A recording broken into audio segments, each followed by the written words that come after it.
12ஆம் அதிகாரம் 5ஆம் வசனத்தை யாராவது வாசிக்கலாம். அன்றியும் என் மகனே, கர்த்தருடைய சிட்சையை அற்பமாக எண்ணாதே, அவரால் கடிந்து கொள்ளப்படும் போது சோர்ந்து போகாதே. கண்களை மூடி நாம் ஜெபிக்கலாமா? எங்கள் பரிசுத்த பரலோக பரமபிதாவே, இதோ தேவனுடைய வார்த்தையை கேட்கும்படி ஆனந்த வேளையில் வந்திருக்கிறோம். இயேசுவே, நீர் எங்களோடு பேசுங்க. ஆண்டவரே, பரிசுத்த ஆவியானவரே, நீர் எங்களோடு பேசுங்க. உம்முடைய சத்தத்தை நாங்கள் கேட்கட்டும். ஆண்டவரே, பேசுகிறது நான் அல்ல ஆண்டவரே, நீரே பேசணும் ஆண்டவரே. உம்முடைய சத்தமே வரணும் ஆண்டவரே, உம்முடைய வார்த்தைகள் புறப்பட்டு வரணும். பரலோக தேவனுடைய வல்லமையின் கரம் எங்களை தொடட்டும் அப்பா. உம்முடைய வார்த்தைகள் மூலமாய் எங்களுடைய சரீரத்துக்குள்ளே கடந்து போகட்டும். நாங்கள் விடுதலை பெற்றுக் கொள்ளட்டும். இயேசுப்பா, நீர் பேசும், நாங்கள் கேட்கிறோம். இயேசுவின் நாமத்தில் பிதாவே, ஆமென். ஹல்லேலூயா. இங்கே படிக்கலாம், மீண்டும் படிக்கலாமா அந்த வசனத்தை? அன்றியும் என் மகனே, என் மகனே, கர்த்தருடைய சிட்சையை அற்பமாக எண்ணாதே, அவரால் கடிந்து கொள்ளப்படும் போது சோர்ந்து போகாதே. ஹல்லேலூயா. என்ன பண்ணக்கூடாதான்? தேவனுடைய வசனம் சொல்லுகிறது, தேவனுடைய சிட்சையை நம்ம என்ன செய்யக்கூடாது? அற்பமாக எண்ணிடக்கூடாது. தேவனுடைய சிட்சை நம்மளுக்கு வரும் பொழுது நாம் ஏன் இந்த தவறு, எதனால இந்த சிட்சை எனக்கு உண்டாகிறது, எதனால இந்த நிலைமை எனக்கு உண்டானது என்பதை நினைப்பதை விட்டுவிட்டு அதை அற்பமாய் எண்ணி உதாசீனப்படுத்தக்கூடாது. ஒரு சிலர் நம்ம நாவுகளால் கத்தடத்தில் கேள்விகள் கேட்போம். ஆண்டவர், என்ன ஏன் இப்படி செய்கிறீங்க அப்பா, ஏன் ஆண்டவரே? அதை கேட்கறது போல நம்ம தேவனிடத்தில் ஆண்டவர்கிட்ட சொல்லணும், ஏசப்பா, என்னில் நிச்சயம் குறை உண்டு, நான் குறை உள்ளவனாய் இருப்பதனால தான் நீர் என்னை சிட்சிக்கிறீர். என் தேவன், நீர் என்னை பரிசுத்தப்படுத்துங்க அப்பா, நான் உமக்கான பாத்திரமாய் மாறணும், என்னை பரிசுத்தப்படுத்துங்க என்று தேவனிடத்தில் சொல்லும் பொழுது கர்த்தர் என்ன பண்ணுவார்? அடுத்த அடி அடிப்பாரா? ஐயோ, என் பிள்ளை எவ்வளோ அழகாக என்கிட்ட பேசுகிறான் பார்த்தியா, எவ்வளோ ஞானமாக என்கிட்ட பேசுகிறானே, தன்னுடைய தவறை உணர்ந்து இந்த நேரத்தில் என்கிட்ட இவ்வளோ அழகாக பேசுகிறானே என்று சொல்லி உங்களை கட்டி அணைக்கிற தேவன் நம்முடைய தேவன். ஹல்லேலூயா. உங்களை அணைத்து உங்களை முத்தம் செலுத்தி உங்களை ஆசீர்வதிக்கிறவர். ஆகையினாலே தேவனுடைய பிள்ளைகளாகிய நாம் தேவனுடைய சிட்சைகளை ஏனென்று கேட்பதை விட அதற்கான காரியங்களை உணர்ந்து, ஏன் எனக்கு இப்படியான சூழ்நிலைமை வந்தது, எதற்காக இப்படியான ஒரு அடி எனக்கு விழுந்தது, இந்த மரண அடி எதற்காக, இப்படிப்பட்ட காரியம் எதற்காக, இந்த உடம்பு சரியில்லாம போனதற்கான காரணம் என்ன, ஏன் இப்படி சிக்கல் உண்டு பண்ணு ஒரு காரியத்தில் நான் சிக்குண்டு கொண்டேன், ஏன் என் உடம்புல இத்தனை பெரிய வியாதி, ஏன் எனக்கு சுகம் கிடைத்து மீண்டும் என் வாழ்க்கையில இதே வியாதியினால பிடிக்கப்பட்டிருக்கிறேன். கர்த்தர் சொல்லுகிறார், தேவனுடைய சிட்சையை அற்பமாய் எண்ணாதே. ஹல்லேலூயா, ஹல்லேலூயா. ஏன் கர்த்தர் நம்மளை அடிக்கிறாரு? நம்ம அவரை பக்கம் திரும்பணும்னு சொல்லிதான். ஹல்லேலூயா. அவர் பக்கம் நம்ம திரும்பணும், அவருடைய வார்த்தைகளை கேட்டு அதன்படி நடக்கணும். அவரை விட்டு நம்ம வழி விலகி போகிற வேளையில் தேவன் சிட்சைகளை கொடுக்கிறார். அவருக்கு விரோதமாய் பேசுகிற வேளைகளிலே அவருடைய சிட்சை நம்மளுக்கு உண்டாகிறது. ஆனாலும் அதை உணராதவர்களாய் நாம் அதை அசட்டை செய்தோம் என்று சொன்னால் இன்னைக்கு முக்காவாசி பேர் இந்த பூமியில் அநேகர் தேவ சிட்சைகளை நம்ம என்ன பண்ணுகிறோம்? ஒரு வியாதி வந்துச்சா, ஏன் ஆண்டவரே இந்த சிட்சை என்பதை தேவனிடத்தில் அமர்ந்து நம்மளை சுத்திகரித்து கொள்வதற்கு இன்னைக்கு அநேகரிடத்தில் அந்த இருதயம் இல்லை. ஹல்லேலூயா. அநேக இடத்துல அந்த பற்றிதான ஒரு இருதயம் நம்ம இடத்துல இல்லை. தேவன் ஏன் இப்படிப்பட்ட ஒரு சூழ்நிலை எனக்கு உண்டாக்கினார்? நம்மளை கைவிடாதவர், நம்மளை எந்த நாளிலும் தள்ளிவிடாத தேவன் நம்முடைய தேவன். ஹல்லேலூயா. அப்படிப்பட்ட ஒரு கர்த்தர் ஏன் நம்முடைய வாழ்க்கையில் இப்படிப்பட்ட ஒரு சூழ்நிலை உண்டானது அப்படின்னும் பொழுது நம் தேவனிடத்தில் முழங்கால் படியிட்டவர்களாய் கர்த்தருடைய சிட்சை எதனால இது காரியம் வந்தது, என்று என்னை நான் கேட்கணும். ஹல்லேலூயா. கேட்கணும். யாரை கேட்கணும் சொல்லுங்க? யாரை கேட்கணும்? என்னை நான் கேட்க வேண்டும். அப்போ என்னை நான் கேட்கறத விட்டுட்டு என்ன யாரை நம்ம கேட்டுட்ருக்குறோம்? யாரை கேட்டுட்ருக்குறோம் சொல்லுங்க? கர்த்தராகிய இயேசுவை பார்த்து கேட்குறோம். ஆண்டவரே, ஏன் அப்பா எனக்கு இப்படிப்பட்ட ஒரு நிலைமை? ஏன் ஆண்டவரே எனக்கு இப்படியான ஒரு சுழலமை? நான் பண்ணின தவறு எனக்கு ஒருவனுக்கு தான் தெரியும். நம்ம தேவனிடத்தில் தவறு அறிக்கையிடும் பொழுது கர்த்தர் அந்த பிரச்சனைகளிலிருந்து நம்மளுக்கு விடுதலை தர வல்லமையுள்ளவராக இருக்கிறார். ஹல்லேலூயா. கர்த்தருடைய சிட்சையை அற்பமாயினா அதே 12:7 படிங்கம்மா. நீங்கள் சிட்சையை சகிக்கிறவர்களாய் இருந்தால், நீங்கள் சிட்சையை சகிக்கிறவர்களாய் இருந்தால் தேவன் உங்களை புத்திரராக எண்ணி நடத்துகிறார். புத்திரராக எண்ணி நடத்துகிறார். தகப்பன் சிட்சியாத புத்திரர் உண்டோ? தகப்பன் சிட்சியாத புத்திரர் உண்டோ? ஹல்லேலூயா. ஹல்லேலூயா. இவ்வளவு அழகான வார்த்தை இல்லையா? சங்கீதம் 103 பார்த்தோம். தேவன் உங்களை எப்படி அழைக்கிறாரு? என்ன அழைச்சாரு? நான் சொல்லுங்க, சத்தமா சொல்லுங்களேன். தேவன் 103ஆம் சங்கீதத்தில் நம்ம தியானிக்கும் வேளையில் உங்களை என்ன சொன்னாரு? புத்திரர் சொன்னாரா? தூதர்களே. ஹல்லேலூயா.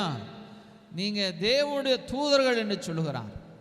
இங்கே தேவனுடைய வசனம் சொல்லுகிறது தேவனுடைய நீங்க பிள்ளைகள் என்று சொல்றார். புத்திரர்கள், குழந்தைங்க, கர்த்தருடைய குழந்தைங்க. யாராவது குழந்தை தப்பு பண்ணும் பொழுது பெற்றோர்கள் என்ன பண்ண மாட்டாங்க? அவங்கள கண்டிக்காம இருப்பாங்களா? கண்டிப்பாங்க. அப்போ தேவன் உங்களுக்கு பெற்றோராக இருக்கிறதுனால, அவர் உங்களுக்கு தாயின் தகப்பனாக இருக்கிறதுனால தேவன் உங்களை சீர்படுத்தும்படியாய் சிட்சிக்கிறார் என்று தேவன வசனம் சொல்லுகிறது. ஹல்லேலூயா. ஆனால் அதை உணர்ந்து அப்படியான ஒரு தவறு செய்யாமல் நாம் தேவனுக்கு நம்முடைய வாழ்க்கையை மாற்றி தேவன் பாதைகளை நடக்கும் பொழுது தேவன் நம்மளை ஆசீர்வதித்து உயர்த்துகிறார். ஹல்லேலூயா. அவர் தன் தகப்பனும் அவர் நம்மளுக்கு தகப்பனை போல இருந்து தேவன் நம்மளை சிட்சித்து சீர்திருத்தும்படியாகவே நம்மளை கர்த்தர் என்ன பண்ணுகிறார்? சிட்சிக்கிறார். ஆகையினாலே அற்பமாய் எண்ணாமல் இந்த காரியங்களை உணர்ந்து, ஆண்டவர் எனக்கு இதனால தான் எனக்கு உண்டானது, இப்படியான சூழ்நிலை காரணத்தினாலே என் வாழ்க்கையில் இப்படி ஒரு சூழ்நிலை நடந்தது என்பதை உணர்ந்து நாம் கர்த்தரிடத்தில் அர்ப்பணிப்போம் என்று சொன்னால் நிச்சயமாய் அந்த சூழ்நிலைகளை மாற்ற தேவனால் கூடும். ஹல்லேலூயா. தேவன் அற்புதம் செய்கிறவர். எபிரேயர் 12:8 படிங்களா? 8ஆம் வசனம் 8. எல்லாருக்கும் கிடைக்கும் சிட்சையை உங்களுக்கு கிடையாதிருந்தால் நீங்கள் புத்திரராய் இராமல் வேசி பிள்ளைகளாய் இருப்பீர்களே. என்ன சொல்றாரு பாருங்க. சிட்சிகளாடினா இது யார் பிள்ளைங்க? நீங்க தேவனுடைய பிள்ளைங்க. ஹல்லேலூயா. நீங்க கர்த்தருடைய பிள்ளைங்க. அப்படிப்பட்ட பிள்ளைகள் அல்ல. நீங்க வேசிமார்க்கத்தருடைய பிள்ளைகள் அல்ல. நீங்க பரிசுத்த தேவனுடைய பிள்ளைகள். ஹல்லேலூயா. அவர் பரிசுத்தராகையால் நீங்களும் என்ன பண்ணணும்? பரிசுத்தராக இருக்க வேண்டும் என்று சொல்லி கர்த்தருடைய வார்த்தை சொல்லுகிறது. அடுத்து அதிலே 11ஆம் வசனம் படிங்கம்மா.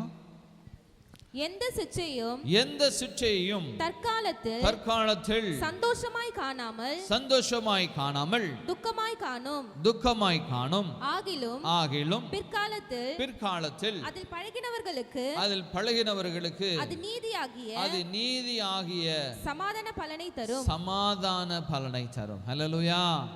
ஹல்லேலூயா. இந்த சிட்சை என்ன பண்ணும்? நம்மளுக்கு சமாதானத்தின் பலனை தரும். ஏன்? அது நம்முடைய தகப்பன் செய்கிற காரியம். ஹல்லேலூயா. தேவன் செய்கிற காரியம், அதில் தேவ சமாதானம் உண்டு. தேவன் எது செஞ்சாலும் அதில் ஒரு ஆசீர்வாதம் இருக்கும். அவர் சிட்சிச்சாலும் அதில் ஒரு ஆசீர்வாதம் இருக்கும். எல்லாவற்றிலும் ஒரு ஆசீர்வாதத்தை வச்சு தான் தருவார். ஒரு சில அப்பா அம்மா தன்னோட பிள்ளைகளுக்கு பைசாவை அப்படி மறைச்சி அவனோட பேக்கில் என்ன பண்ணுவாங்க? வச்சிடுவாங்க. ஏன்? அந்த பிள்ளை வெளியே போகிறான், டூருக்கெல்லாம் போகிறான், அவனுக்கு ஏதாவது சாப்பிடணும், ஏதாவது வாங்கிக்குவான், அப்படி என்ன பண்ணுவாங்க? அதில் வச்சு அனுப்பிச்சி விட்ருவாங்க. ஸ்பெஷல் ஃபுட்டெல்லாம் வச்சு அம்மா என்ன பண்ணுவாங்க? தன் தாய் என்ன பண்ணுவாங்க? பிள்ளைகளுக்கு அனுப்பி விடுவாங்க. அதே போல் தேவனும் கூட உங்களுக்கானவைகளை எல்லாவற்றிலும் அவருடைய ஆசீர்வாதத்தினை மறைத்து வைத்து அதில் உங்களுக்கு கொடுக்கிறவராக இருக்கிறார். இந்த நாளிலே இவ்வளோ நேரமாய் நம்ம சிட்சைகளை அற்பமாய் எண்ணாதிருங்கள் என்று நம்ம பார்த்தோம். இப்பொழுது இஸ்ரவேல் ஜனங்கள் குறித்து கொஞ்சம் தியானிக்கலாம். யாத்திராகமம் 16ஆம் அதிகாரம் 14வது வசனம். கர்த்தர் கட்டளையிடுகிறது என்னவென்றால், கர்த்தர் கட்டளையிடுகிறது என்னவென்றால், அவரவர் புசிக்கும் அளவுக்கு தக்கதாக, அவரவர்கள் புசிக்கும் அளவுக்கு தக்கதாக அதை எடுத்து சேர்க்க கடவீர்கள். உங்களில் உள்ள ஆத்துமாக்களின் இலக்கத்தின்படி, உங்களுடைய ஆத்துமாக்களின் இலக்கத்தின்படி அவனவன் தன் தன் கூடாரத்தில் இருக்கிறவர்களுக்காக தலைக்கு ஒரு ஓமர் அளவை எடுத்துக்கொள்ள கடவன் என்றான். ஆமென். ஹல்லேலூயா. இங்கே தேவனுடைய வசனத்தை பாருங்க. கர்த்தருடைய வார்த்தை சொல்லுகிறது, அவரவர்கள் என்ன பண்ணணுமா? அவனுக்கு வேண்டிய அளவு, இன்னைக்கு என்ன வேணும் அந்த அளவின்படியாய் அவர்கள் எடுத்துக்கொள்ள வேண்டும் என்று சொல்லுகிறார். அல்லேலூயா. யாத்திராகமம் 16:14. பெய்திருந்த பனி நீங்கின பின் இதோ வனாந்தரத்தின் மீதெங்கும் உருட்சியான ஒரு சிறிய வஸ்து உறைந்த பனிக்கட்டி பொடியத்தனையாய் தரையின் மேல் கிடந்தது. படிங்கம்மா. இஸ்ரவேல் புத்திரர் அதை கண்டு அது இன்னதென்று அறியாதிருந்து ஒருவரை ஒருவர் பார்த்து இது என்ன என்றார்கள். அப்பொழுது மோசே அவர்களை நோக்கி இது கர்த்தர் உங்களுக்கு புசிக்க கொடுத்த அப்பம். ஹல்லேலூயா. இது வானத்திலிருந்து வனாந்தரத்திலே இந்த தேவ பிள்ளைகளுக்கு தேவனால் அருளப்படுகிறதான உணவு, வானத்தின் மன்னா. ஹல்லேலூயா, ஹல்லேலூயா. இந்த மன்னாவை எப்படி எடுத்துக்கொள்ள வேண்டும் என்று சொல்லி கர்த்தர் சொல்லுகிறார். என்ன சொல்றாரு? நீ இன்னைக்கு உனக்கு என்ன வேணுமோ அந்த அளவின்படி எடுத்துக்கோ. மீதி எக்ஸ்ட்ரா எடுத்து வச்சனா அது என்ன ஆகிடும்? அழுகி போயிடும், அது நாற்றம் எடுக்கும்.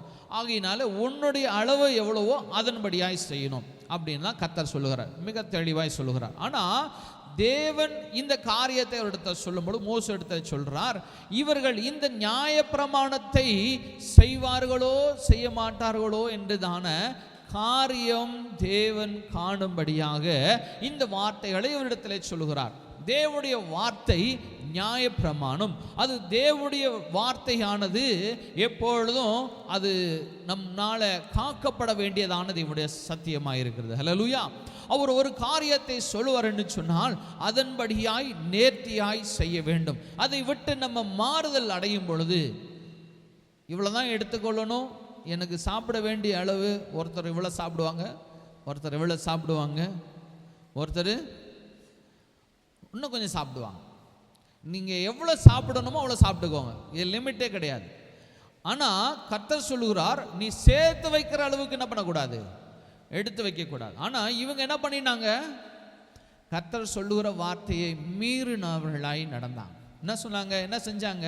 இவர்கள் நிறைய எடுத்து கொண்டு போய் தேவனுடைய வார்த்தைகளை மீறினதனால அவர்கள் தேவனிடத்தில் சிக்ஷை பெறும்படியான காரியம் உண்டாகிறது. ஹல்லேலூயா, ஹல்லேலூயா.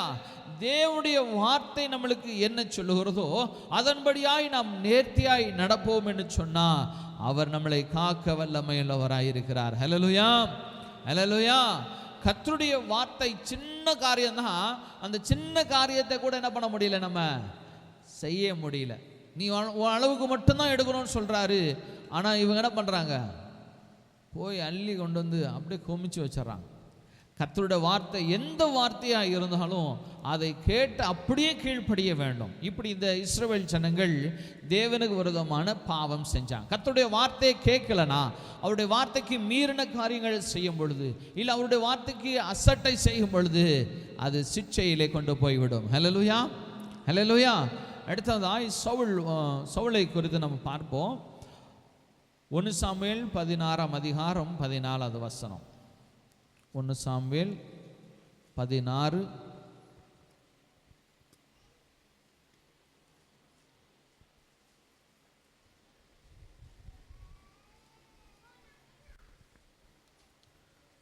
16 16 verse 14. கர்த்தருடைய ஆவி சவுலை விட்டு நீங்கினார். கர்த்தருடைய ஆவி சவுலை விட்டு நீங்கினார். கர்த்தரால் வரவிடப்பட்ட ஒரு பொல்லாத ஆவி அவனை கலங்க பண்ணி கொண்டிருந்தது. ஹல்லேலூயா. இங்க இரண்டாவது ஒரு காரியத்தை இந்த சவுல் மூலமாய் பார்க்கிறோம். இந்த சவுல் ஒரு சாதாரண ஒரு மனுஷன். இவன் கழுதையை தேடி போய் கொண்டிருந்ததான ஒரு மனுஷன். தன் தகப்பனுடைய கழுதை தொலைஞ்சு விட்டது என்று தேடி போனவன், ஒரு பின்தங்கம் பட்டதான ஒரு கோத்திரத்தினால ஒரு ஜனத்தில் வாழ்கிறதான ஒரு சாதாரண ஒரு மனுஷன். ஆனால் தேவன் அவனை ஒரு ராஜாவாய் மாற்றினார். தேவன் அவனை தெரிந்து கொண்டு ஒரு ராஜாவாய் மாற்றினார். ஆனால் இவனோ தேவனுடைய வார்த்தைகளை என்ன பண்ணறான்? ராஜாவான பிறகு அவனுடைய ஆசி, அந்தஸ்து, பதவி எல்லாம் அதிகாரங்கள் வந்தது பிறகு கர்த்தருடைய வார்த்தைகளை மீறுகிறான். என்ன சொல்லுகிறாரு? தேவன் சொல்லுகிறார், நீ போய் அந்த ஜாதியானரை அழித்து ஒன்றும் அதிலிருந்து எடுக்காதபடி நீ என்ன பண்ணணும்? எல்லாவற்றையும் முடிச்சுட்டு வரணும்னு சொல்லி அனுப்புகிறார். ஆனால் இவன் என்ன பண்ணுகிறான்? கர்த்தருடைய வார்த்தைகளை மீறுகிறான். ராஜா உயிரோடு கொண்டு வருகிறான். அதில் ஆடு மாடுகள், விசேஷித்தமான கொளுத்ததான ஆடுகள் மாடுகள் எல்லாம் கொண்டு வந்துடுறான். வந்துட்டு சொல்கிறான், சவுல் கேட்குறாரு, சாமுவேல் கேட்குறாரு, முடிச்சிட்டியப்பா வேலைய? அந்த ராஜாவும் இருக்கிறாரு, அந்த ஆடு மாடுகளுடைய சத்தமும் கேட்கிறது.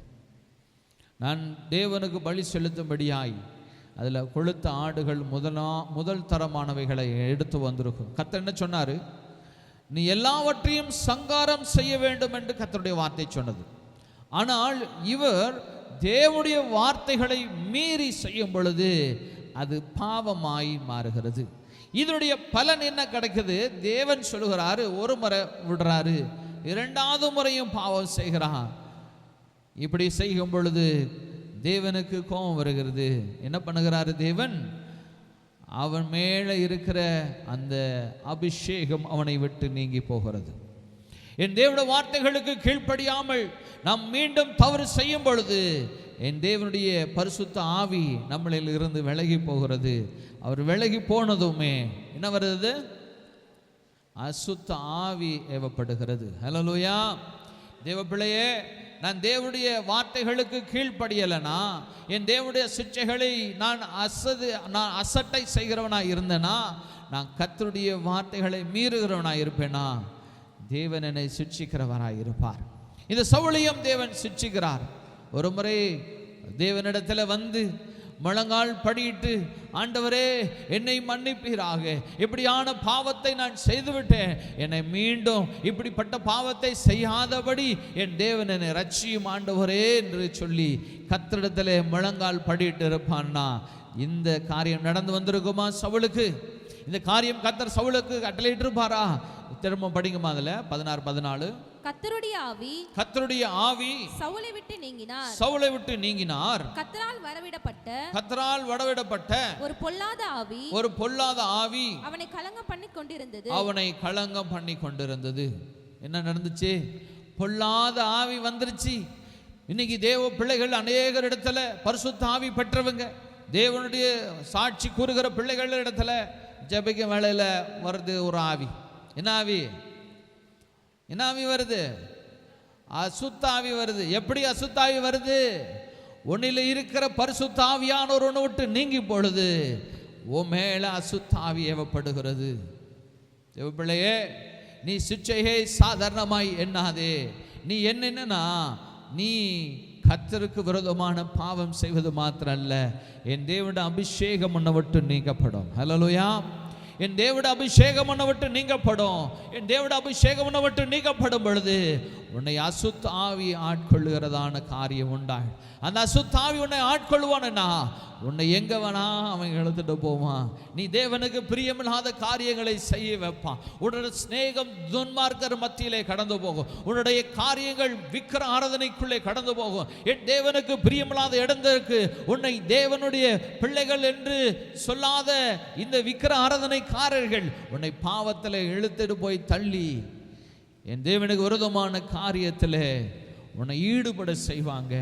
அப்ப தேவன் உன்னை சிட்சைக்கு ஒப்பு கொடுப்பார். என் தேவன் உன்னை சிட்சைக்கு ஒப்பு கொடுப்பாரு. ஏன் அப்படிப்பட்ட சூழ்நிலைமை நம்மளுக்கு வர வேண்டும்? இப்படிப்பட்டதான மனுஷர்களாய் நாம் காணப்படாதபடிக்கு தான் தேவன் சொல்லுகிறார், சிட்சையை அற்பமாய் எண்ணாதீங்கள். ஹல்லேலூயா. என் தேவன் தருகிற ஒரு காரியம் உண்டு என்று சொன்னா, என் தேவனுடைய சிட்சை உங்களுக்கு வருகிறதுன்னு சொன்னா, உடனடியாய் முழங்கால் படியிட்டு கர்த்தரை நோக்கி பார்த்து, ஆண்டவரே என் பாவத்தை மன்னியுங்க ஆண்டவரே, என் பாவத்தை மன்னியுங்க ஆண்டவரே, எதனால் இப்படியான சூழ்நிலை எனக்கு வந்ததென்று நான் அறியேன், என்னை உணரச் செய்யுங்க ஏசப்பான்னு சொல்லணும். ஹல்லேலூயா. அநேக வேளைகளில் நம்ம அநேக காரியங்களே தவறுதலாய் செய்து விடுகிறோம். என் தேவனுடைய வார்த்தைகளுக்கு மீறின காரியங்கள், தேவனுக்கு பிரியப்படாதவைகளை நாம் செய்து விடுகிறோம். செய்துட்டோம், என்ன பண்றோம்? அதை மறந்துடுறோம். அல்லேலூயா. என்ன பண்றோம்? நம்ம எல்லாத்தையும் செஞ்சுட்டு செஞ்சதையே மறந்துட்டு கர்த்தரிடத்தில் போய், ஆண்டவரே நான் என்ன பாவம் செஞ்சேன்ப்பா, ஏன் ஆண்டவரே எனக்கு இப்படி ஒரு நிலைமை, நம்ம மறந்து போகிறோமா? நீங்கள் கேளுங்க கர்த்தரிடத்தில், ஆண்டவரே ஏனென்று எனக்கு தெரியல, ஆனாலும் என்னை உணர்த்துங்க ஏசப்பா. அல்லேலூயா. நான் தேவனிடத்தில் கேட்கணும், எது இருந்தாலும் என்னை மன்னியும் ஆண்டவரே. ஒரே சரண்டர் தான். அப்படியே காலில் விழுந்துடணும் கர்த்தர் காலில். ஹல்லேலூயா. அவர் காலை விழுந்து கதற ஆரம்பிச்சோம்னா அவர் மனதுருகுகிற தேவன். ஹல்லேலூயா. அவர் மனதுருகுகிற தேவன். உங்களை அப்படியே தூக்கி எடுத்து உங்களை கட்டி அணைத்து முத்தம் செய்கிறவராய். ஹல்லேலூயா. அப்படியே உங்களை எல்லாவற்றிலிருந்து மீட்டெடுப்பாரு. உங்களை பெரிய ரட்சிப்பை தேவன் தருக வல்லமுடையவராய் இருக்கிறார். ஹல்லேலூயா. இந்த சவுலுடைய வாழ்க்கையில இப்படியான காரியம் நடந்துச்சு. தேவன் சொல்லியும் அவன் மீண்டும் மீண்டும் பாவம் செய்வதனாலே, என் தேவனுடைய வார்த்தைகளை அங்கங்கே மீறுவதனாலே என் தேவன் அவனை விட்டு விலகி போகிறாரு. அசுத்தாவி அவனை ஆட்கொள்ளுகிறது. நம்முடைய வாழ்க்கையில இந்த நிலைமை வந்து விடக்கூடாது. ஹல்லேலூயா. இந்த சவுலை போல நம்முடைய வாழ்க்கை மாறிவிடக்கூடாது. என் தேவன் உன்னை ஆசீர்வதித்து, என் தேவன் உன்னை உணர்த்து, உன்னை உயர்த்தி, உன்னை ஆசீர்வாதமாய் நடத்துகிற வேளைகளில் நம்ம மிகவும் ஜாக்கிரதையுடையவர்களாக இருக்கணும் ஆண்டவருக்கு. ஹல்லேலூயா. எந்த இடத்திலும் நாம் பாவம் செய்யக்கூடாது, எந்த இடத்துல நான் தேவனுக்கு விரோதமான காரியத்தை செய்து விடக்கூடாது என்று சொல்லி நாம் ஜாக்கிரதை நிறைந்தவர்களாய் நாம் காணப்படுவோம்னா நிச்சயமாய் நம்முடைய வாழ்க்கையில தேவன் நம்மளை விட்டு விலகி போகவே மாட்டார். ஹல்லேலூயா. நம்மளை விட்டு விலகி போவாரா? நான் நன்மை செய்கிறவனாய் கர்த்தருடைய வார்த்தைகளுக்கு கீழ்ப்படியவனாய் இருப்பேனா, நம்மளை எந்த நாளும் அவர் விலகி போகவே மாட்டார். அவர் நம்ம கூடவே இருப்பார். ஹல்லேலூயா. அவர் நம்மளிலே சந்தோஷப்படும்படியான காரியங்களை நம்ம இன்னுமான காரியங்களாய் நம்ம செய்ய வேண்டும். கர்த்தர் நாமத்தை மகிமைப்படுத்த வேண்டும். 1 சாமுவேல் 28:6 படிங்களேன். சவுல் கர்த்தரிடத்தில் விசாரிக்கும் போது கர்த்தர் அவனுக்கு சொப்பனங்களிலாவது ஊரிமிலாவது தீர்க்க தரிசனங்களிலாவது மறு உத்தரவு அருளவில்லை. ஆமென். ஹல்லேலூயா. இங்கே சவுல் பார்க்கிறோம், இவர் எல்லாவற்றையும் செஞ்சு முடிச்சிட்டாரு, தேவனும் அவனை விட்டு விலகி போயிட்டாரு. ஆனா இந்த சவுலுக்கு எதுவுமே தெரியல. ஆகையினால் அவன் என்ன பண்ணுகிறான்? தேவனிடத்துல போய் கேட்கிறான், ஆண்டவரே ஆண்டவரே எதனாலப்பா? அவனுக்கு என்ன இல்லை? No answer. அநேகருடைய வாழ்க்கையில் மன்றாடுகிறோம், கதறுகிறோம், அழுகிறோம். there is no answer. there is no answer from God.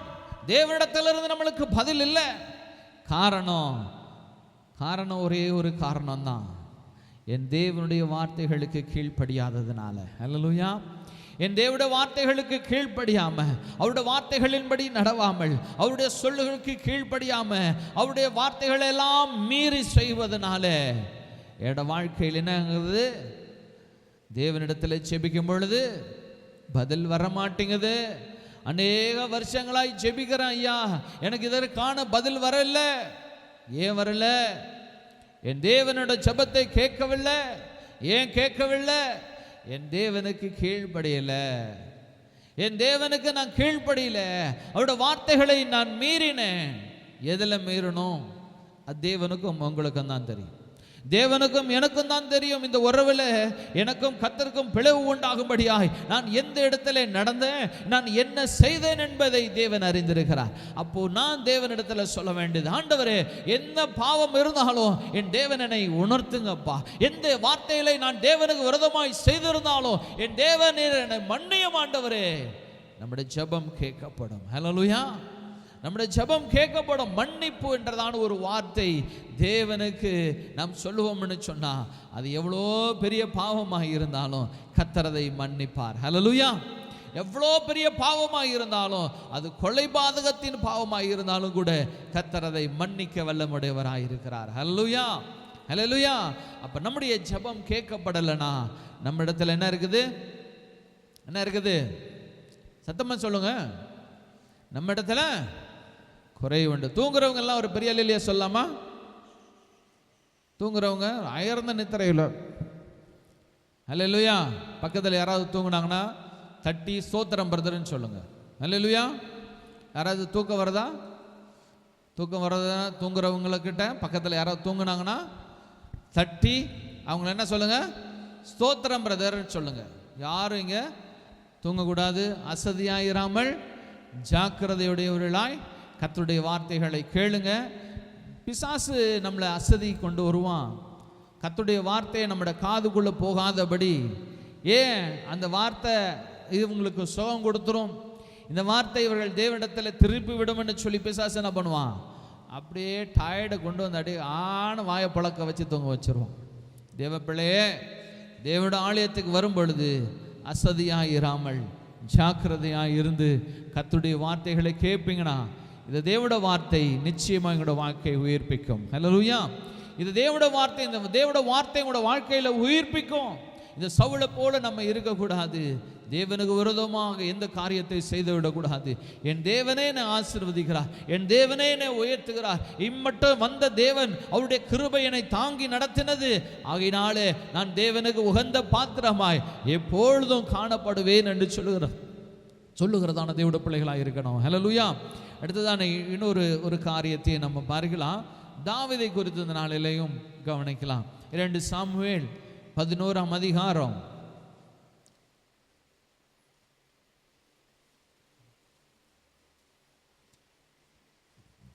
5வது வசனத்தை யாராவது வாசிங்க. 11:5. அந்த ஸ்திரீ கர்ப்பம் தரித்து தான் கர்ப்பவதி என்று தாவீதுக்கு அறிவிக்கும்படி ஆள் அனுப்பினாள். ஹல்லேலூயா. இங்கே தேவனுடைய பரிசுத்த ஒரு மனுஷன், ஆனா இவன் பண்ணுகிற ஒரு பெரிய காரியம் என்னன்னா, தாவீது கர்த்தரிடத்துல போய் சரண்டர் ஆயிடுவார். ஆல்வேஸ் தப்பு பண்ணா, ஆனாலும் கர்த்தர் ஒரு இடத்துல வேதத்தில் சொல்லுகிறார், இந்த தாவீது இந்த ஒரு தவிர வேற எதுவும் பண்ணலைன்னு சொல்லி சர்டிஃபிகேட் கொடுக்குறார். யாருக்கு? தாவீதுக்கு. இந்த ஒரு தவறு தான் பண்ணினா அப்படின்னு. தேவ பிள்ளைய, இந்த தாவீது போல நம்ம வாழ்வதற்கு கற்றுக்கொள்ளணும். இவன் தேவனிடத்துல எந்த ஒரு காரிய சிச்சை எதுவாக இருந்தாலும் வந்தாலும் இவன் தேவனிடத்துல போய் மன்னிப்பு கேட்கவும், கர்த்தரை விடாத ஒரு மனுஷனாய் அவருடைய காரங்களையும் கால்களையும் பிடித்து கதறி அழுது தேவனை துதிச்சு அவரை எப்படியாவது சந்தோஷப்படுத்தி அப்படியே கர்த்தருடைய ஆசீர்வாதத்தை நிறைவுகளை நிறைந்ததான ஒரு மனுஷனாய் காணப்பட்டார். ஹல்லேலூயா. ஒரு சில பிள்ளைகள்லாம் பார்த்துட்டு இருந்தீங்கன்னா, அப்பா கோபமாக வந்தாருன்னா அந்த பிள்ளை என்ன பண்ணும்? அப்பா கோபமாக வரும்பொழுது அந்த பிள்ளை வந்து டாடி அப்படின்னு சொல்லி கட்டி பிடிச்சு ஒரு முத்தம் கொடுக்கும். டாடி அப்படின்னு சொல்லி ஒரு கட்டி முத்தம் கொடுக்கும். ஏய் கம்னரு அப்படின்னு அப்பா சொன்னாலும் என்ன பண்ணாது? விடாது. திரும்பவும் ஏதாவது ஒன்று பண்ணி ஏதாவது ஒன்று செஞ்சு நம்மளுடைய அந்த அந்த கோபமான ஒரு மூடை என்ன பண்ணிடும்? அப்படியே டைவர்ஷன் பண்ணி விட்டுரு. தாவீது அப்படிதான். தாவீது அப்படிதான். எப்பொழுதும் கர்த்தரை துதிச்சுக்கொண்டே இருந்ததான ஒரு மனுஷன். ஹல்லேலூயா. அடிக்கடி நான் கர்த்தரிடத்தில் சொல்லுவேன், ஆண்டவரே தாவீதை போல நீர் என்னை மாற்றுங்க ஆண்டவரே. எப்பொழுதும் கர்த்தரை மகிமைப்படுத்தி கொண்டே இருக்கிற ஒரு மனுஷன். ஆனாலும் தடிக்க விழுவது சகஜம் இல்லையா? அப்போ இந்த மனுஷனும் தடிக்க விழுந்து இப்படியான ஒரு பெண் இடத்துல தன்னுடைய காரியங்களை கெடுத்து போடும்படியாயின காரியம் நடந்தது. இந்த ஊரியாவின் மனைவி இடத்துல அவன் தவறு செய்ததனாலே தேவன் அவனை சிட்சிக்கிறார். எடுத்துக்கொள்வோம். 11:15 வசனம் படிங்கம்மா. அந்த நிருபத்திலே மும்முரமாய் நடக்கிற போர் முகத்திலே நீங்கள் உரியாவை நிறுத்தி அவன் வெட்டுண்டு சாகும்படிக்கு அவனை விட்டு பின்வாங்குங்கள் என்று எழுதியிருந்தான். ஆமென். இந்த காரியம் அவருடைய புருஷனையும் என்ன பண்றான்? அவன் வேறு காரியம் சிந்திச்சான், அது நடக்கலன்னு உடனே அவனையும் சாகடிச்சிட்டான். ஆனா இதுக்கு பிரதிபலன் தேவன் தண்டனை கொடுக்கிறாரு. 12:14 படிங்கம்மா. 12:14.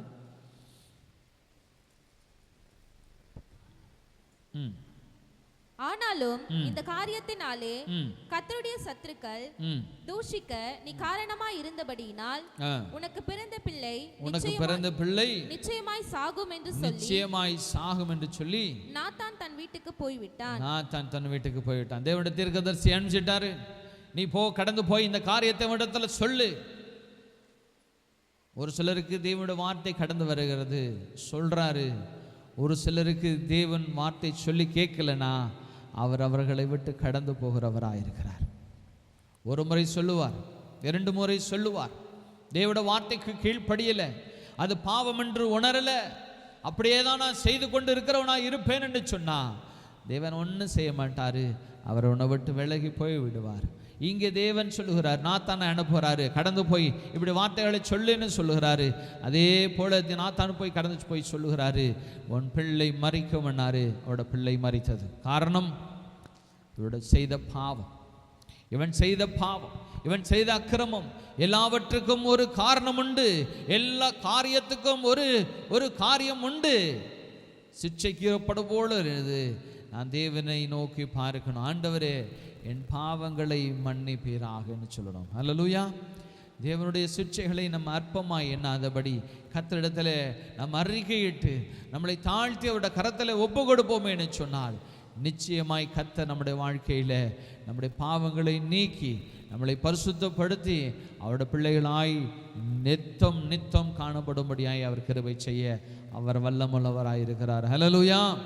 2 கொரிந்தியர் 13:5 வசனத்தை படிக்கலாம்.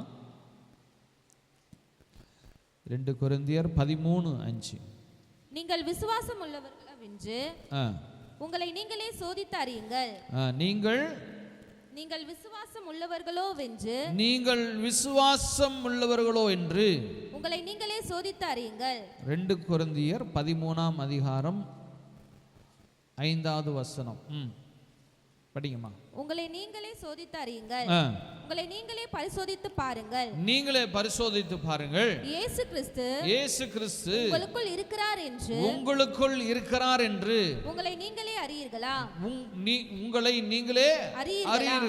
நீங்கள் பரீட்சைக்கு நில்லாதவர்களாய் இருந்தால் அறியீர்கள். அல்லேலூயா.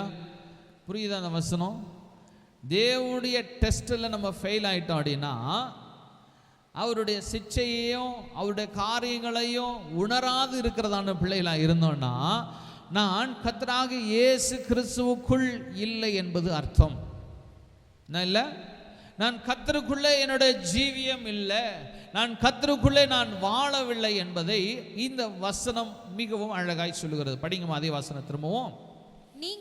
நீங்கள் விசுவாசம் உள்ளவர்களோ என்று உங்களை நீங்களே சோதித்து அறியுங்கள். உங்களை நீங்களே பரீட்சித்து பாருங்கள். இயேசு கிறிஸ்து உங்களுக்குள் இருக்கிறார்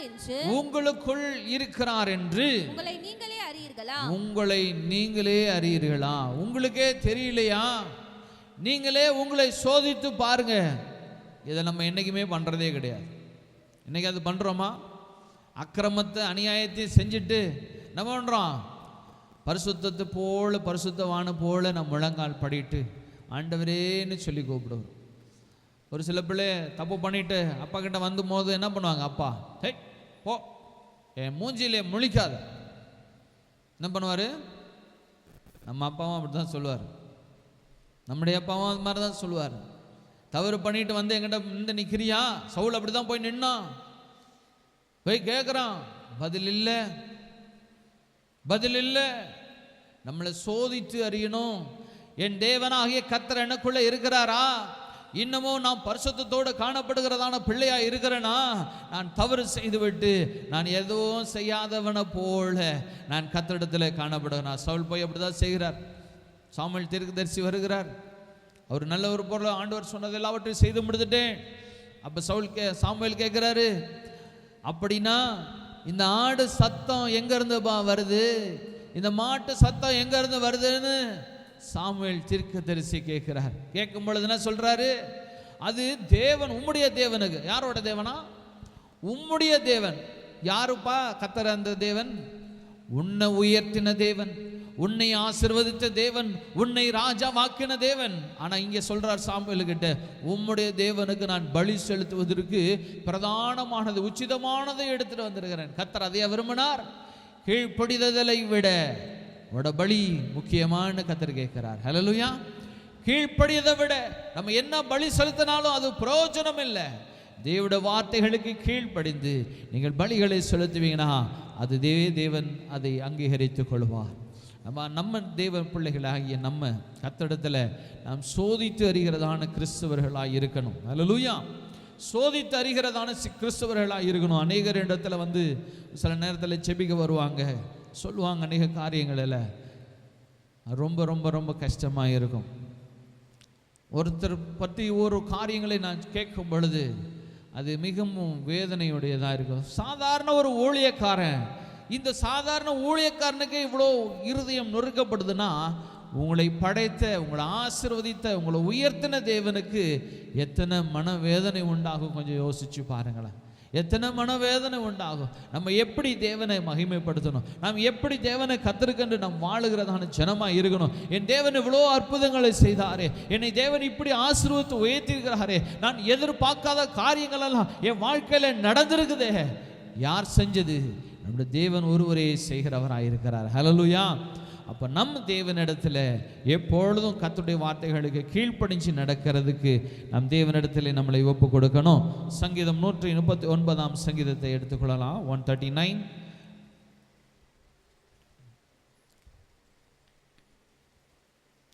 139 சங்கீதம் 23, 24 வசனங்களை வாசிக்கலாம். தேவனே என்னை ஆராய்ந்து என் இருதயத்தை அறிந்து கொள்ளும். ஹல்லேலூயா. நம்ம இப்படிதான் கர்த்தரிடத்தில் சொல்லணும். எப்படி சொல்லணுமா? படிங்கம்மா. தேவனே, தேவனே என்னை ஆராய்ந்து என் இருதயத்தை அறிந்து கொள்ளும். என் இருதயத்தை அறிந்து கொள்ளும். என்னை சோதித்து என் சிந்தனைகளை அறிந்து கொள்ளும். என் சிந்தனைகளை அறிந்து கொள்ளும். வேதனை உண்டாக்கும்படி என்னிடத்தில்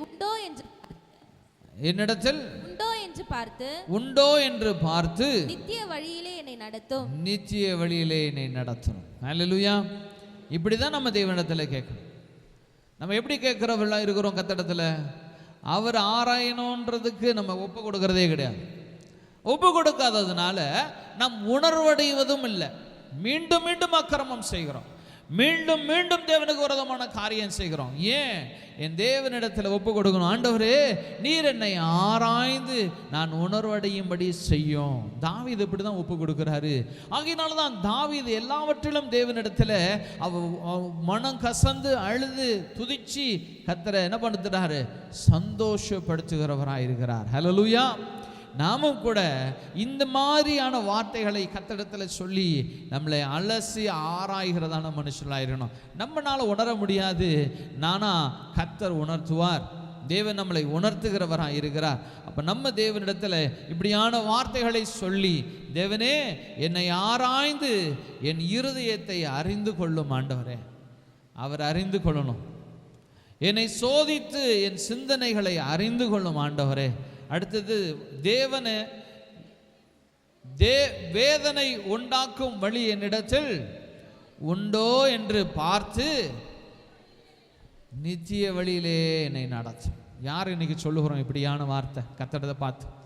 ஆண்டவரே, இடத்துல அக்கிரமம் உண்டோ என்று நீர் பார்த்து அதை சரி செஞ்சு தாங்கப்பா. என்னிடத்தில் அக்கிரமம் உண்டு என்பதை நாம் நன்கு அறிந்திருக்கிறோம். என்னிடத்தில் மன்னிப்பு இல்லை என்பதை நாம் நன்கு அறிந்திருக்கிறோம். என்னிடத்தில் நன்மை செய்கிறதான சிந்தைகள் என்னிடத்தில் இல்லை என்று அறிந்திருக்கிறோம். நிர்பந்தமான மனுஷனாய் இருக்கிறோம். ஹல்லேலூயா. நன்மை செய்ய வேண்டும் என்று கடந்து போகிறோம். ஆனா அங்க போய் என்ன பண்ணுகிறோம்? தீமை செய்து விடுகிறோம். காரணம், நிர்பந்தமான மனுஷன். தேவப்பிள்ளையே, நீ கர்த்தருக்குள்ளே இருப்பா என்று சொன்னா, நீ கர்த்தரிடத்துல அறிக்கையிடுவ, ஆண்டவரே எனக்குள்ள இப்படிப்பட்ட பாவங்கள் இருக்கோ இல்லையோ என்று நீர் அலசி ஆராய்ந்து அவைகளை என்னை விட்டு நீக்கி போடுங்கப்பா அப்படின்னு நாம் கர்த்தரிடத்துல கேட்போம்னு சொன்னா, நிச்சயமாய் தேவன் நம்மளுக்கு விடுதலை தர வல்லமுள்ளவராய் இருக்கிறார். ஹல்லேலூயா. யாக்கோபு 1ஆம் அதிகாரம் 12ஆம் வசனத்தை ஒருவர் வாசிங்களேன். யாக்கோபு 1:12. சோதனை சகிக்கிற மனுஷன் பாக்கியவான். சோதனைகளை சகிக்கிற மனுஷன் பாக்கியவான். அவன் உத்தமன் என்று விளங்கின பின்பு, அவன் உத்தமன் என்று விளங்கின பின்பு, கர்த்தர் தம்மிடத்தில் அன்பு கூறுகிறவர்களுக்கு, கர்த்தர் தன்னிடத்திலே அன்பு கூறுகிறவர்களுக்கு வாக்குத்தத்தம் பண்ணின ஜீவ கிரீடத்தை பெறுவான். ஜீவ கிரீடத்தை பெறுவான். ஹல்லேலூயா, ஹல்லேலூயா. இங்கே வார்த்தை அழகாய் சொல்லப்படுகிறதை கேளுங்க. தேவன் சொல்லுகிறார், படிக்கும் வசனத்தினமோ, சோதனை சகிக்கிற மனுஷன் பாக்கியவான். சோதனையை சகிக்கிற மனுஷன் பாக்கியவான். தேவன் சிட்சிக்கிறார். நம்முடைய காரியங்களால ஏதோ ஒரு சோதனை நம்மளை வந்து வேதனைப்படுத்துகிறது.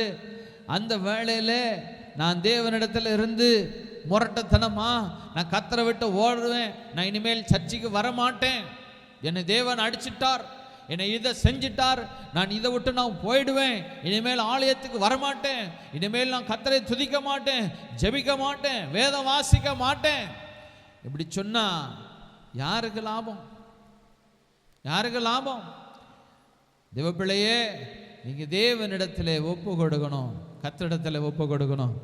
ஆண்டவரே என்னை மன்னியும், ஆண்டவரே சோதனைகள் வரும் பொழுதெல்லாம், சிட்சைகள் வரும் பொழுதெல்லாம் நம் கர்த்தரை நோக்கி பார்த்து, ஆண்டவரே இப்படிப்பட்ட காரியம் என் வாழ்க்கையில நடந்திருக்கிறது, என்னுடைய மன்னியும், என் பாவங்களை மன்னியும்னு சொல்லும் பொழுது கர்த்தர் நம்மளை மன்னிக்கிறவராயிருக்கிறார். ஹல்லேலூயா.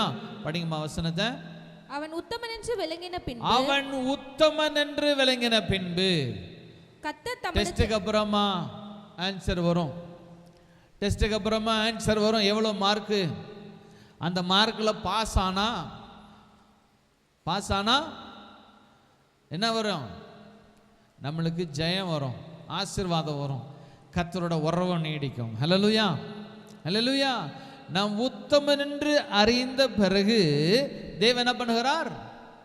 கர்த்தர் தம்மிடத்தில் அன்பு கூறுகிறவர்களுக்கு வாக்குத்தத்தம் பண்ணின ஜீவ கிரீடத்தை அவங்களுக்கு பெற்று தரும்படியாய் உதவி செய்வார். ஹல்லேலூயா, ஹல்லேலூயா, ஹல்லேலூயா.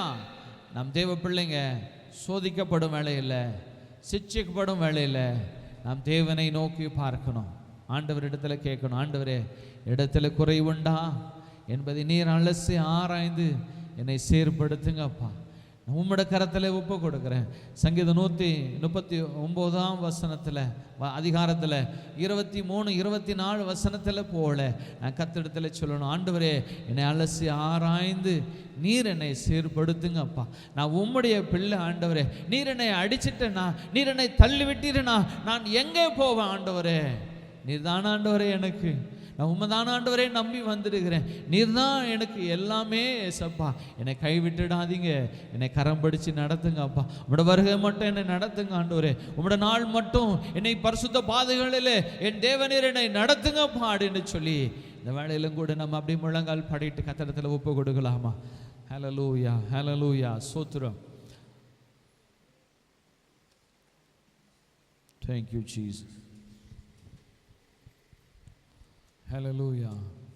ஸ்தோத்திரம் ஆண்டவரே, ஸ்தோத்திரம் ஆண்டவரே. ஆண்டவரே நாங்கள் சிட்சைகளை அற்பமாக எண்ணாதபடிக்கு, என் தேவனே நாங்கள் சிட்சைகளை அற்பமாக எண்ணாதபடி என் தேவனிடத்தில் எப்பொழுதும் தேவனே என்னை ஆராய்ந்து என் இருதயத்தை அறிந்து கொள்ளும், என்னை சோதித்து என் சிந்தைகளை அறிந்து கொள்ளும், வேதனை உண்டாக்கும் வழி என்னிடத்தில் உண்டோ என்று பார்த்து என்ன கர்த்தாவே உம்முடைய பிள்ளையாய் நீதியின் பாதைகளிலே என்னை நடக்கும்படி உண்டாக்குங்கப்பா.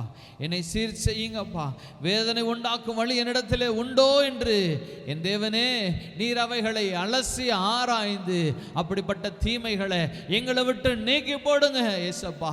நாங்கள் சோதனைக்குட்பட பண்ணாமல் தீமை நின்று எங்களை ரட்சித்துக் கொள்ளும் ஆண்டவரே. நாங்கள் சோதனைக்குட்பட பண்ணாமல் தீமை நின்று எங்களை ரட்சித்துக் கொள்ளும் ஆண்டவரே. உடைய சிற்றைகளை நாங்கள் அற்பமாய் இனிமேலும் நாங்கள் எண்ணாதபடி ஆண்டவரே நாங்கள் கத்தெடுத்த நாளிலே எங்களை தாழ்த்தி ஒப்பு கொடுக்கிறோம். என் தேவன் கரத்தில் எங்களை தாழ்த்தி ஒப்பு கொடுக்கிறோம். கர்த்தர் நாமத்துக்கு மகிமையான பாத்திரங்களாய், பரிசுத்த வாட்டிகளாய், பரிசுத்தவான்களாய், என் தேவனுக்கென்று வாழுகிறதான தேவனுடைய பிள்ளைகளாய் நாங்கள் காணப்படும்படி என் கர்த்தராகிய தேவனீர் எங்களுக்கு கிருபை செய்வீராக. இவ்வளவு நேரமாய் கர்த்தருடைய வார்த்தை எங்களுக்கு கடந்து வந்தது. உடைய வார்த்தைகளுக்காய் நன்றி செலுத்துகிறோம். தொடர்ந்து எங்களை வழி நடத்தும் ஆசீர்வதி இயேசுவின் நாமத்தில் பிதாவே, ஆமென், ஆமென். நம்முடைய கர்த்தராகிய இயேசு கிறிஸ்துவுடைய கிருபையும் பிதாவாகிய தேவனுடைய அன்பும் பரிசுத்த ஆவியானவருடைய ஐக்கியமும் அன்பும் சமாதானம் கேட்கப்பட்ட தேவனுடைய வார்த்தையின்படியாய் கர்த்தருடைய சிற்றையை அற்பமாய் எண்ணாமல் என்னிடத்திலே தீமையுண்டோ என்று கேட்கிறதான இருதயத்தை கர்த்ததாமே நம்மளுக்கு தந்தரளி நம்மளை பாதுகாத்து நீதியின் பாதைகளிலே கர்த்தராகிய தேவன் தாமே நம்மளை வழி நடத்துவாராக. ஆமென்.